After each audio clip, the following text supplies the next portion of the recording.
Thank you very much. It was a long day, but very productive day. Today, under the Polish presidency, we concluded another and final formal meeting of the Competitiveness Council. It was an important meeting, and let me emphasize a couple highlight constructive sessions. First of all, let's start with good news. Today, ministers voiced broad support for e-declaration proposal, an initiative designed to make life easier for small and medium-sized enterprises posting workers abroad. Instead of navigating a maze of paperwork, companies will be able to submit a single online form. That means less bureaucracy, lower costs, more time for real work. Let me clarify that this will be voluntary, and each member state will be able to decide if and how they want to implement it. So the key word here is flexibility. We want to cut the red time and that strangles entrepreneurs and red tape. This is not just a slogan. Poland is delivering on simplification in this important area of services. Europe is undergoing a silent revolution and the regulatory and simplification revolution. Some would say it's not even that silent, given that today we really talked about it throughout the day, and our prime ministers often talk about it as well. Since the beginning of the year, the European Commission has launched a number of simplifications proposals, but those actions are reactive. They try to fix laws which are already existing. We need to change the mindset from correcting laws to getting them right from the start. This is what we discussed today. Member states already have tools that can and must be used to make smart laws which are good for business. And this is why we focus on the Council being a filter, a red tape filter, and that was a very broad agreement on this approach as well. We also looked ahead at the strategic discussions on how to strengthen Europe's economic backbone. In particular, we focused on Europe's traditional sectors, steel, chemicals, and automotive. Once the foundations of the European economy, today often they struggle. We need pragmatic approach when it comes to the green and digital transformations. Transformation shouldn't mean deindustrialization. We must defend European industry against unfair global competition. It is not protectionism, it's common sense. Again, the key word here is pragmatism. We also discuss public procurement. It's no longer a question of how we buy, but what we buy and why. What we buy and why we buy must align with Europe's strategic interest. We need more transparency, simpler rules, and real access for smaller companies. One of the key debates focused on the single market strategy. And here, Executive Vice President Sejourné has presented a new single market strategy, and this was discussed by the member state, which this strategy is clearly both timely and much needed. The Polish presidency was actively contributing to shaping it. The single market is not only just a concept, it's Europe's greatest economic asset. It has also so much to offer, and we must take full advantage of it. We must now turn to the strategy into action, and this was what many member states focused on, implementation. In conclusion, today's meeting was a step forward in building a more competitive and less bureaucratic Europe, which is good for business. A Europe that listens, a Europe that acts. And I would also very emphasize that there was a clear understanding in the Council that competitive Europe is a Europe that we need in order to have secure Europe. This was the theme throughout the day, recognizing the changing times, not only in geopolitical terms, but also the paradigm change that we are seeing in economic governance. And here, the role of the Compet Council has taken a new dimension, a dimension that is really clearly very strategic for the whole EU. And I wanted to very much thank Stefan for spending the day with us, but really inspiring the member states both with the single market strategy, but deeply engaging with the Council on a number of key debates throughout the day. Thank you, Stefan, for being with us. Merci beaucoup. Permettez-moi également de remercier la présidence polonaise, Monsieur le ministre, et également le ministre Waszczuk qui a effectué un travail formidable pendant ces derniers mois, qui nous a permis, lorsque la Commission commence son activité, avec ses premiers pas, d'impulser les agendas de compétitivité et de simplification. Et vous avez délivré dans ces deux agendas complexes à manœuvrer avec un moment politique qui est également au consensus, avec un changement compris d'état d'esprit dans les institutions européennes sur la compétitivité européenne, qui est aussi en relation à mettre avec la géopolitique et la complexité de notre monde. Nous avons évoqué le marché intérieur, qui est une proposition que nous avons formulée hier à la Commission européenne et votée au Collège des commissaires. Et donc c'est avec grand honneur de pouvoir le présenter quelques 24 heures après au Conseil compétitivité, avec un engagement fort de la part du Conseil pour activer un certain nombre de mécanismes, changer de méthode également pour lever un certain nombre de barrières, faire que notre marché intérieur soit plus efficace et participe également à notre agenda de compétitivité et de simplification que nous souhaitons aborder dans les prochaines semaines. Merci également pour le consensus qu'il y a eu sur la e-déclaration, et j'y vois le premier délivrable en quelque sorte de notre stratégie sur le marché intérieur. C'est un bon signal qui a été donné par le Conseil de compétitivité, par les ministres de l'économie. Dans cette perspective, il y a encore beaucoup de chantiers. J'ai proposé un certain nombre de changements de méthode, mais surtout un copilotage du marché intérieur avec les ministres en question. Il s'agit pour nous à la fois de faire le job au niveau européen, mais également au niveau national sur la réglementation, la convergence également des législations nationales, et permettre également de fortifier nos secteurs d'activité qui sont en plus grosse difficulté. Je pense notamment, et vous l'avez évoqué, à l'acier, à l'automobile, à la chimie, sur lesquels il y aura des plans sectoriels. Et des plans sectoriels ont déjà été adoptés. D'autres plans sectoriels, notamment sur la chimie, le seront bien évidemment. Voilà, avec cette volonté politique, puisque ce moment particulier que nous vivons à l'international, les discussions sur les accords commerciaux doivent aller de pair si nous voulons être efficaces, avec une volonté politique des États membres. J'ai constaté pendant toute l'après-midi qu'elle était là et qu'il y avait un leadership, y compris polonais, pour la driver. J'ai remercié la présidence polonaise pour tout son travail, et évidemment nous accompagnerons la présidence danoise dans les prochains pas. Merci en tout cas pour ces travaux. Merci pour avoir aidé la Commission à dérouler tout son agenda et son ambition. Et nous avons encore beaucoup de choses à faire en commun pendant ces prochains mois, qui sont clés pour l'industrie européenne, pour sa compétitivité, je l'ai dit, mais surtout pour sa vitalité dans le futur. Des grands chantiers comme le marché intérieur ne se font pas en un jour, c'est un process, et ce changement de méthode, j'ai cru comprendre qu'il était adopté et accompagné par le Conseil. Donc merci beaucoup pour ça. Thank you. Yes, I'm still here. Léa Marchal from Agence Europe. I have a question on the debate on red tape filter, because I struggled to draw conclusions, even though there was consensus, but a majority of member states advocated for more impact assessments at all stages, and also an early involvement of stakeholders. But I have the feeling that all of this is already done.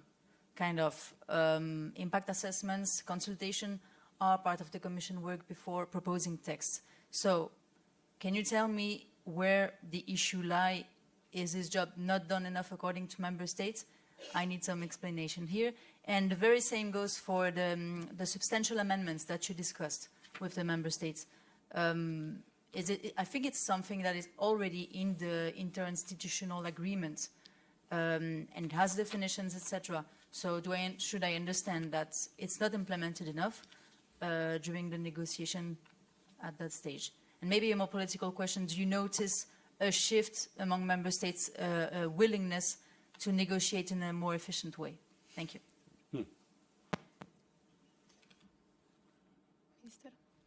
Let me start, but this is, let me answer from the perspective of the member states, and then let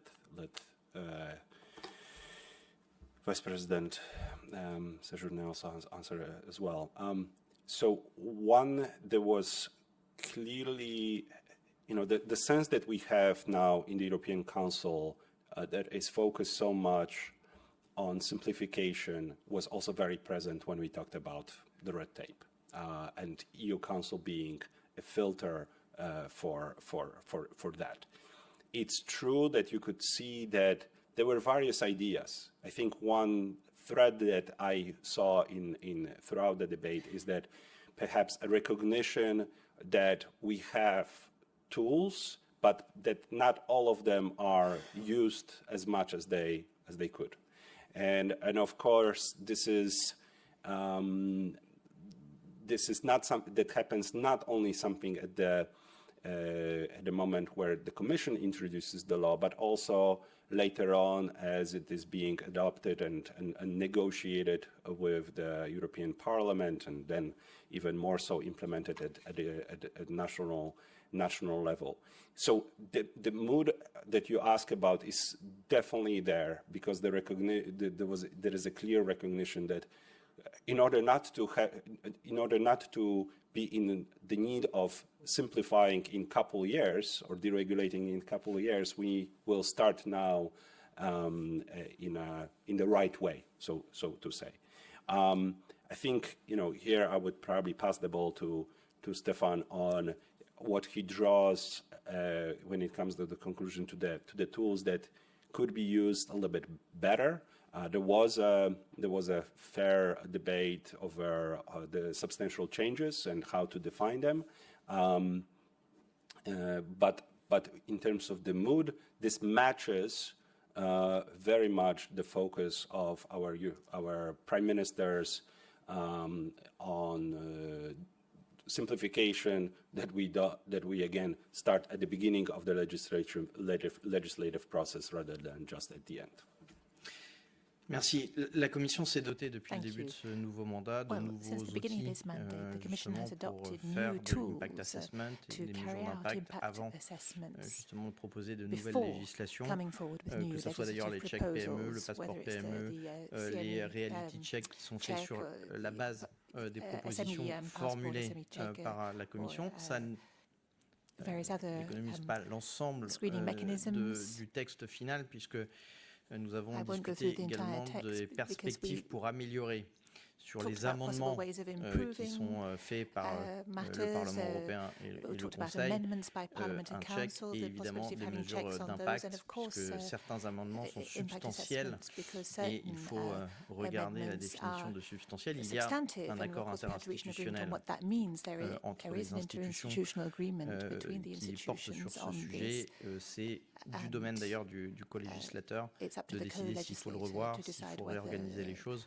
Et donc ça, je m'abstiendrai de commenter. Néanmoins, il faut pouvoir associer deux contraires. Notre capacité à aller plus vite et en même temps faire des nouvelles mesures d'impact pour évaluer nos politiques publiques en même temps. La difficulté pour nous, c'est que le contexte géopolitique et économique nécessite beaucoup d'agilité, de flexibilité et de rapidité. Et donc en rajoutant des mesures d'impact, une fois nous ralentissons nous-mêmes le processus législatif. Et donc il faut simplifier les mesures d'impact. Et donc c'est le message que j'ai passé également aux chefs d'État et gouvernement à travers les ministres qui étaient présents, c'est que la volonté d'aller vite, la volonté de simplifier, d'avoir un agenda de compétitivité nécessite une réactivité de la part de la Commission. Et donc lui donner les moyens, c'est aussi de lui permettre d'avoir des mesures d'impact rapides, validées et consensuelles entre les deux institutions qui sont le Parlement européen et le Conseil. Après, charge au Conseil d'utiliser ses propres outils, j'ai envie de dire, pour évaluer éventuellement ces amendements. La Commission, comme je l'ai dit, a mis des outils sur la table qui seront efficaces et seront testés sur toutes les nouvelles législations que nous porterons dans les prochains mois. Thank you for the floor. This is Fabio Napoli for the Italian News Agency Public Policy. I got 2 questions for the Vice President. This morning, Belgium asked for a withdrawal of the late payment regulation. If I'm not mistaken, now the member states who are asking for a withdrawal of this proposal are 15. So my question is, what the Commission intend to do? And secondly, this afternoon, Italy asked again for the technologically neutrality principle in the automotive sector to allow also the use, for instance, of biofuels. It's a request which is being made since months. So is the Commission finally going to propose a technological neutrality approach in the upcoming proposal for the review of the emission regulation? Thank you. Merci. Sur la première question sur les délais de paiement, très clairement la proposition de la Commission a été de retirer de son programme de travail ce texte par faute d'accord, en tout cas de consensus sur l'équilibre général du texte, notamment au Conseil. Le Parlement européen avait donné sa proposition et avait étudié le texte. J'ai signalé également au Conseil que la procédure visait à ce que les deux co-législateurs puissent dans les 6 mois qui suivent faire un avis, donner une proposition. Donc charge est au Parlement maintenant et au Conseil de faire une proposition, soit pour remettre le texte dans le programme de travail, soit pour inciter la Commission à faire une nouvelle proposition. Le Parlement est en train d'y travailler. Le Conseil sera maître de son agenda sur le sujet et c'est à partir de ces avis que la Commission décidera définitivement du texte. 3 options sont ouvertes. Remettre le texte en l'état, sortir le texte et le supprimer totalement, ou faire une nouvelle proposition qui pourrait faire l'objet d'un consensus au Conseil. En tout cas, la discussion a été éclairante sur ce sujet, puisqu'il y avait des oppositions assez radicales sur le sujet, mais une voie, et je pense éventuellement possible, c'est au Conseil de décider s'il souhaite donner quelques détails sur une éventuelle nouvelle proposition que nous pourrions formuler et sur laquelle il pourrait y avoir un accord. Ça, c'est pour la partie délai de paiement. La partie sur notamment la clause de revoyure, puisque en réalité, c'est votre question. La loi européenne nous impose une clause de revoyure en 26. J'ai pris des engagements avec le commissaire Titikostas pour pouvoir travailler cette clause de revoyure en 25. Et être prêt avec des mesures en 26. L'objectif est de donner la prévisibilité au secteur et donc de mettre l'ensemble des paramètres sur la table comme la loi nous l'oblige, puisque cette clause de revoyure a été votée par les co-législateurs, le Parlement européen et le Conseil. Et donc une discussion s'engagera avec les constructeurs, mais également avec les partenaires sociaux et l'ensemble de la chaîne de valeur pour savoir quels sont les mécanismes de flexibilité que nous donnons au secteur et quelles sont les demandes dans le cadre justement des discussions. La question de la neutralité technologique sera évidemment au cœur des discussions. Quel type de neutralité technologique également après 2035 et dans le cadre de 2026 à 2035, quelle est la capacité en tout cas pour les constructeurs de pouvoir arriver au tout électrique. Tout ça sera sur la table. Je ne veux pas préjuger aujourd'hui et faire des annonces avant même d'avoir consulté les constructeurs et avoir fait avec les États membres le go-between nécessaire pour avoir un consensus. En tout cas, notre volonté, encore une fois, et la ligne politique est de garder les objectifs, mais de flexibiliser au maximum le chemin pour arriver aux objectifs. C'est aussi, et on l'a vu, une garantie pour ceux qui tiennent beaucoup à ces objectifs de décarbonation pour des bonnes raisons, notre stratégie économique d'électrification et de l'autre côté les enjeux climatiques, de garder ces objectifs. Et donc ma conviction, c'est qu'il faut flexibiliser le chemin si nous voulons garder les objectifs, sinon les objectifs seront en danger. Any other questions, Minister? Anything you want to add? Okay, any questions? I think we're Je crois qu'on a répondu à tout. Sorry, yes. I just wanted to, at the very end, then, because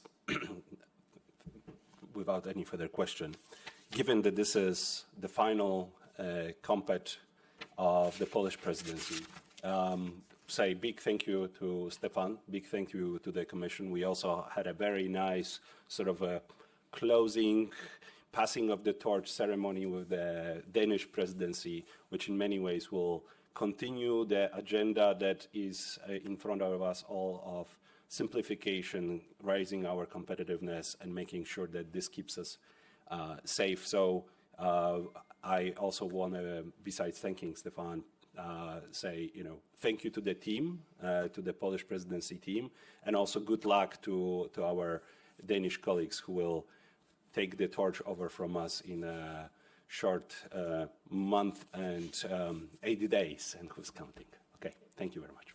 Well, thank you so much. I actually, I usually do the Polish word of the day, and I had something else, but now I feel maybe it shouldn't be the word I put in here. Maybe it should be do zobaczenia, which means see you. So it's not a goodbye. It's true.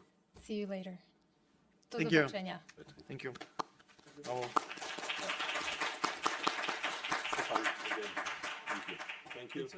Yes, and we'll see you, but in more normal circumstances. Dobrze, to możemy... Lecimy.